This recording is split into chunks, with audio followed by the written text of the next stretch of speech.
Kamionët u vendosën këtu para orës 10. E përveç mjeteve të punës, në hyrjedalit kryesore të Prishtinës dalën edhe vetë punëtorët.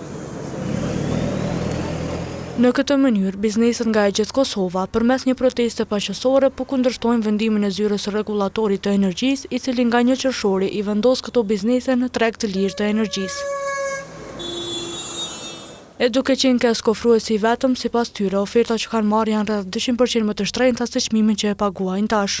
Dola në tregun e lirë ne na shkakton të lashë se kompania jona është e fokusuar momentalisht në rritjen në përmirësimin e kushteve të punës, përmirësimin e pagave të punëtorëve, në një farë mënyrë rritjen e performancës të punëtorëve, edhe që kjo shtrejtim që kaq i madh i rrymës neve na shkakton të lashë. Domethënë na duhemi dikun me kompenzu këtë pjesë për me mujt me funksionu si kompani me funksionu mirë fill. Unë kërkoj jo vetëm nga prodhuesit, po gjitha institucionet, edhe qytetarët edhe gjithë të jenë me prodhuese, është momentum i fundit ku ne mund të na ndihmojnë neve si prodhues. Për ndryshe, po s'na ndihmojnë, besoni se gjithë do të falimentojnë. Për prodhuesin vendor Berat Mustafa, çmimi që është ofruar atij është i papërballueshëm. Vetëm këtë se ne kemi, s'kemi tjetër. Çmimin e ka ofruar unë si kompani e kam marrë dukon 265 euro kilovatin. Megavatin, po kuptohet. Domethënë është diçka e papërballueshme kur e dim se në region energjia gjithë prodhuesier e kanë dukon 100, 110, 120, maksimumi është 130. Si konkurrojmë na me 260 apo 300% të energjisë në tregun tonë. Në këtë protestë, përfaqësuesit e bizneseve renditën kërkesat e tyre.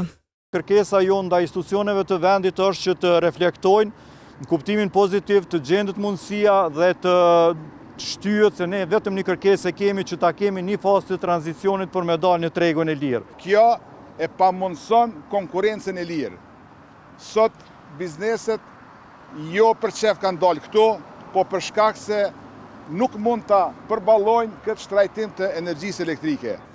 Ata paralajmërojnë se nuk do të heqin dorë nga kërkesat e tyre.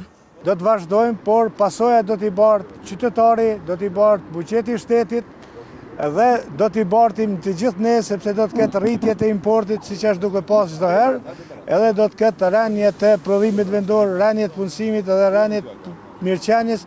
Mënyra të cilën bizneset të zgjodhen për të protestuar nuk i pëlqeu as pak kryeministrit në detyrë Albin Kurti, i cili bllokimin e sotëm të rrugëve të kryeqytetit e krahasoi me barrikata që dikur vendoseshin në veriun e Kosovës.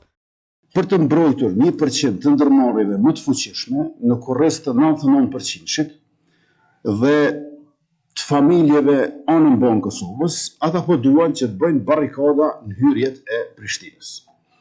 Por koha e barrikadave në Kosovë ka kaluar.